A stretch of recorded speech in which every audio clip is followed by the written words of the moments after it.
Hi, my name's Tegan. Welcome back to our On24 Genius Bar. And on the previous episode, I talked about the resource list, and today this is going to be part one of the collaboration tools. So today we're going to be talking about the group chat function. Now, this function is a great way for attendees to talk to each other, to discuss any topics that the presenter is talking about. This allows collaborative working between all the attendees to discuss any topics that the presenter is talking about and also any thoughts and anything like that.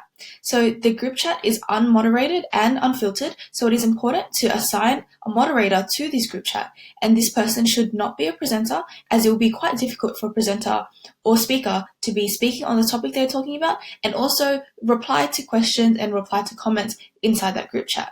Now, to turn on this group chat function, we are going to go back to the console builder and we're going to click engagement tools at the top here.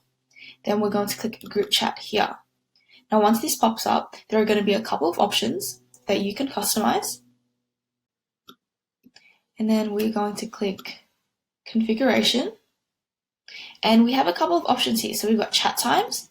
So we've got always available.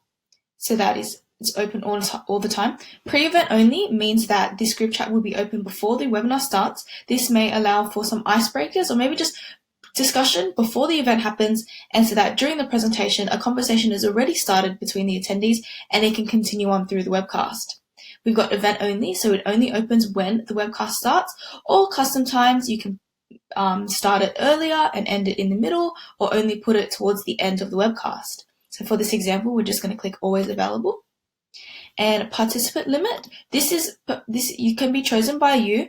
You can customize it, so maybe you don't want the group chat to be too chaotic, so you only want a small number, or if you think that your webinar will get a lot of, the audience will be quite large, you can choose anything bigger than 500, but for this example, we're just going to click 500. Participant limit alert, so this will just be when the limit has been reached. The next thing is participant name and display.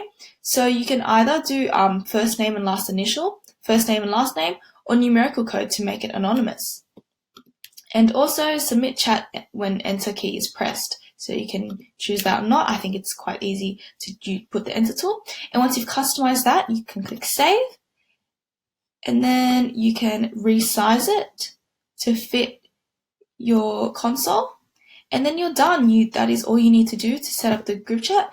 Now, I hope to see you in part 2 of the collaboration, where we'll be talking about the ideas widget.